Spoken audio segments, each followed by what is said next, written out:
Hi, I'm Colette Dong, and this is The Right Way with Well+Good. Today I'm going to take you through 3 common mistakes that I notice when doing an overhead press with a resistance band.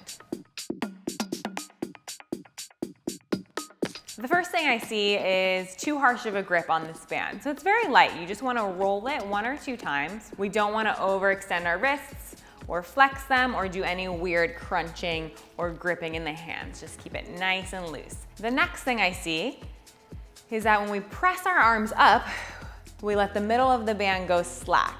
We don't want this, yeah? So by letting the middle of that band stay slack, as you can see, it moves around a lot, you're not getting any of that juicy, good resistance that you want. And the last thing I see is overextending in the shoulders, letting the band pull them back and then overarching in the tailbone. As you can see, this is extremely uncomfortable. It puts too much pressure on your shoulders and too much pressure on the low back. And now I'm going to show you how to do it the right way.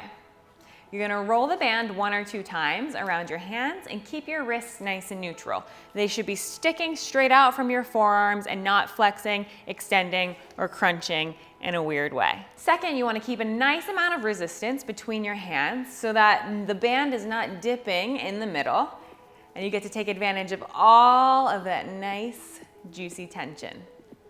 And lastly, you want to glue your ribs down towards your hips so that when you send your arms up, the core stays engaged, the pelvis stays neutral, and the shoulders stack right over the hips.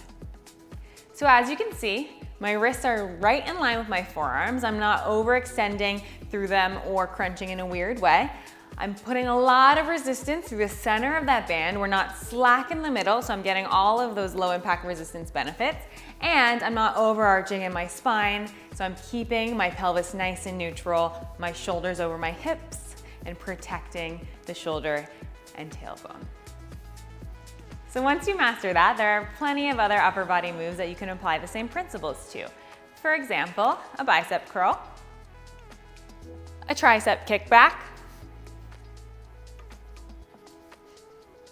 chest rows and flies, and pullbacks.